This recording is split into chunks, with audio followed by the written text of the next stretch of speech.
केटीले बिहारम भन्छ यार एकदमै मजाको नजारा छ यो चाहिँ नेपालको नारायणीमा त चल्छ होला हो। हेलो नमस्ते, के छ हालखबर? आरामै हुनुहुन्छ सबैजना? ठ्याक्कै म चाहिँ अहिले बर्दुबईमा छु। आज चाहिँ सन्डेको दिन छ होइन। अब सन्डेको दिन छुट्टी भनौँ कि के भनौँ होइन, त्यस्तै छ। अनि यहाँ चाहिँ पुरा के होइन उयो छ नि त, के भन्छ नि, यो डुङ्गामा जाँदैछु कि म चाहिँ। त्यहाँ पारि चाहिँ डुङ्गा छ, म त डुङ्गामा जाने हो कि। आज चाहिँ सन्डेको दिन यस्तो भिडभाड छ नि बर्दुबईमा, सब नेपालीहरू छ कि। आज नेपालीहरू मात्रै होइन, प्लस होली पनि भयो नि त। अनि होलीले गर्दाखेरि पनि अलिअलि माहौल चाहिँ खतरनाक छ है। आज त्यो डुङ्गामा चढेको चाहिँ 1 रुपियाँ रहेछ क्या। 1 रुपियाँमा जाने, 1 रुपियाँमा ल्याउने डुङ्गा। अब दुबई आइरहेको बेलामा त्यसमा चाहिँ चढ्दिउँ न भनेर चाहिँ चढ्नु लागेको हो, जान लागेको। डुङ्गा चाहिँ पहिला फेवातालमा एकचोटि चढेको थिएँ, त्यस्तो चाहिँ चढेकै छैन। ओके लेट्स ट्राई होइन, के हुन्छ हेरौँ न अब। तर भिड चाहिँ बब्ब यस्तो खतरनाक भिड छ, यस्तो खतरनाक भिड छ। सबजना के होली सोली होइन, अनि मनाउनेहरू पनि थुप्रो छ होइन। अनि प्लस अब सन्डे पनि भयो नि त, अनि त्यसले गर्दाखेरि चाहिँ यस्तो भिड छ यार।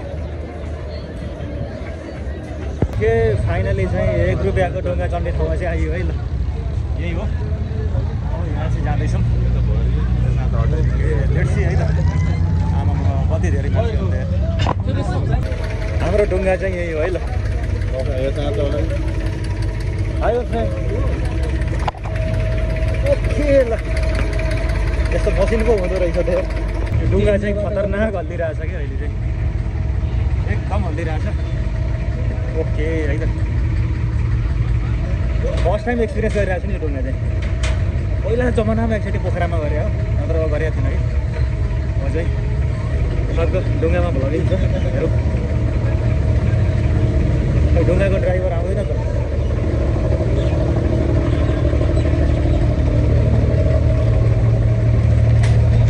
यहाँ चाहिँ ड्राइभर बस्छ कि यो बिचमा, पाल जस्तो छ नि, पाल जस्तो। यहाँ चाहिँ ड्राइभर बसेर चलाउने रहेछ। अब आइसक्यो डुङ्गाको ड्राइभर चाहिँ, के भन्छन् यही हो हाम्रो पानी जहाजको क्याप्टेन। सुरु गऱ्यो है डुङ्गा हिँड्नु चाहिँ। ओके ल हामी चाहिँ ठ्याक्कै पानीको बिचमा छौँ है यति बेला।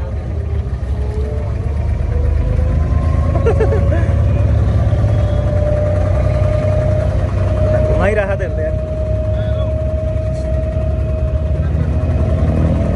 ओके अगाडि नै परेछौँ है हामी चाहिँ। वाह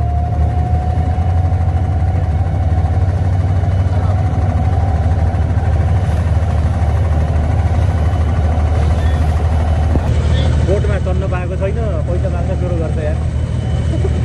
त्यही पनि ठिकै छ, 1 रुपियाँ हो नि त। हामी सबैजना मजा आइरहेको छ।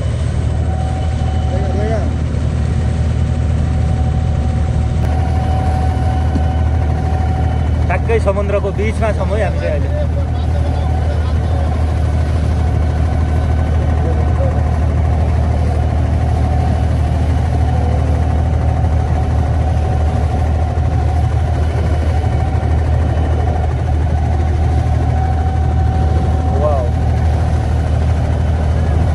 एकदमै मजाको नजारा छ है यो चाहिँ।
जग्गा चाहिँ एकदम रमाइलो छ है। खास चढ्नुपर्ने त यस्तो यस्तोमा हो क्या, तर के गर्ने, बजेटको हिसाबले यस्तो ठिकै छ।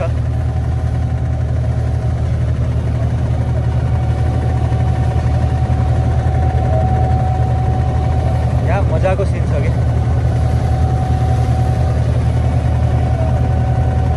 सायद यही नै होला है स्टेसन।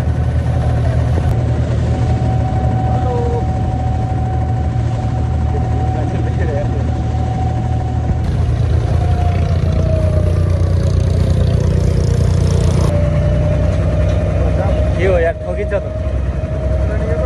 खै, निस्किने हो कि होइन, के हो, हल्लिन्छ हौ यो त। ए उत्रिने हो।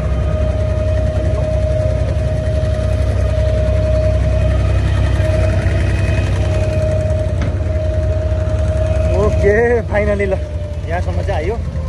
1 रुपियाँ तिरेर चाहिँ त्यो पारीबाट चाहिँ हामी बुहारी आयो है। खासा चाहिँ पनि खाइसक्यो, चटपटेर मोमो चाहिँ खाइसक्यो होइन। अब चाहिँ घरतिर लाग्नुपर्छ एकछिनपछि, फेरि त्यही डुङ्गा चढेर जाने हो। यो चाहिँ बोटको स्टेसन है। यहाँबाट पारी जानु छ हामीलाई चाहिँ। तर क्या रमाइलो छ कि।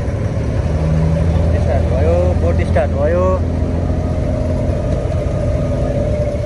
तर खासै गहिरो त होइन होला कि यो। टन्नै नठोकेको यार यो बोटलाई, हेर तेरेका।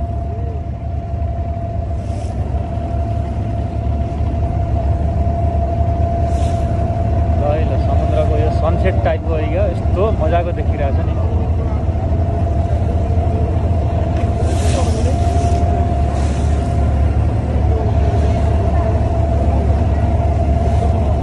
यो पनि बोटिङ चाहिँ हामीले इन्जोय गरिरहेको छौँ है। इन्जोय खासै सुनिन्न होला नि त।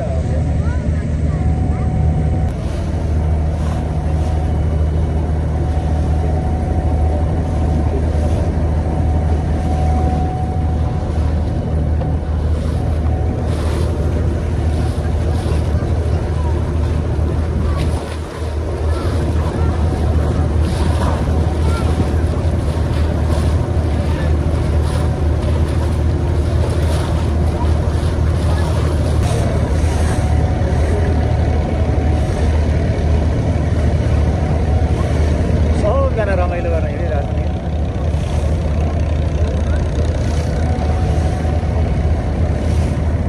जाने स्टेसन पनि आइसक्यो, त्यही हो।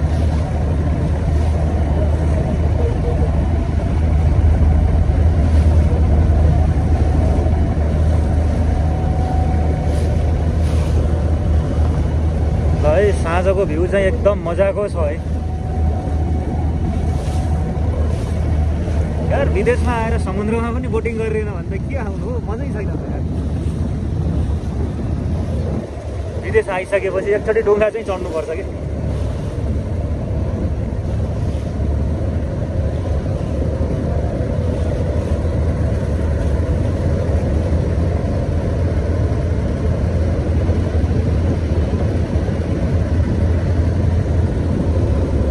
डुङ्गा त रोकियो त के भयो यो।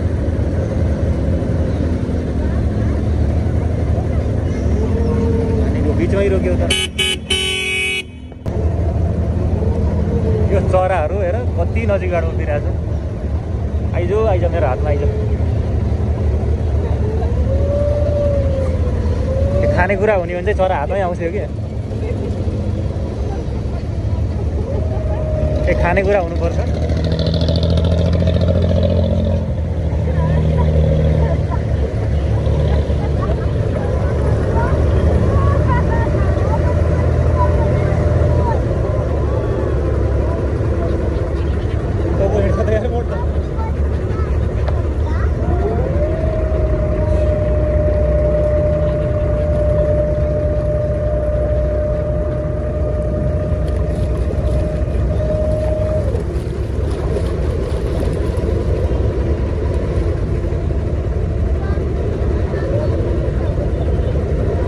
डुङ्गा चाहिँ जता पनि मोडिने रहेछ क्या, यता उता ठाडो तेर्सो ड्याङ्ग ठोकाउँछ त्यहाँ लगेर। आइयो हामी चाहिँ ल है त।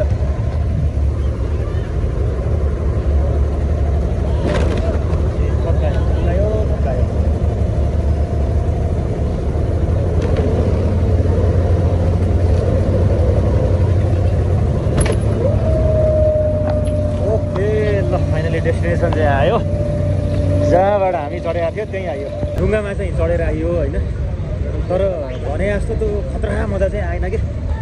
यसो झ्याक्ने होइन, त्यो उफार्ने गरे पनि त हुने नि होइन, गरेन क्या त्यस्तो केही पनि। सुई गयो, सुई लिएर आयो, त्यही हो मजा चाहिँ अलिअलि आयो। रहर पनि पुरा भयो, ढुङ्गा चढ्ने रहर। अब कहिले हो थाहा छैन, त्यही भएर। तर यो रमाइलो छ है, यहाँ चाहिँ एकदम रमाइलो। साँझको माहौल चाहिँ एकदम राम्रो छ है, बर्दु गएको मजा आयो मलाई, एकदमै मजा। नेपालको नारायणी नदीतिर पनि यस्तै गरेर ढुङ्गासुङ्गा चलाउने भने अझै नेपालको नारायणीमा त चल्छ होला हौ, धेरै ठाउँमा चलाउन सकिन्छ हौ ढुङ्गाहरू चाहिँ, नारायणीमा मात्रै होइन धेरै ठाउँमा कि।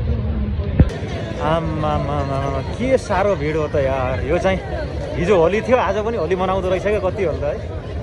त्यही भएर आधीभन्दा बढी त यहाँ नेपाली मात्रै छ यार। बाफ्रे बाफ्रे बाफ्रे।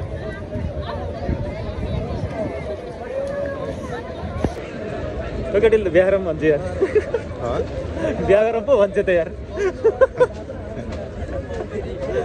भगवान् रमाइलो छ यार, बिहा नै होला जस्तो भयो त्यो।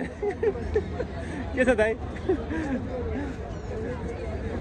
तर यो सन्डेको टाइममा चाहिँ म आएको थिएँ होइन, आज चाहिँ सन्डेको टाइम पऱ्यो, धेरै 1.5 वर्षपछि। तर जे छ जस्तो छ एकदम रमाइलो छ, नेपालीहरू पनि हुनुहुन्छ। ओके।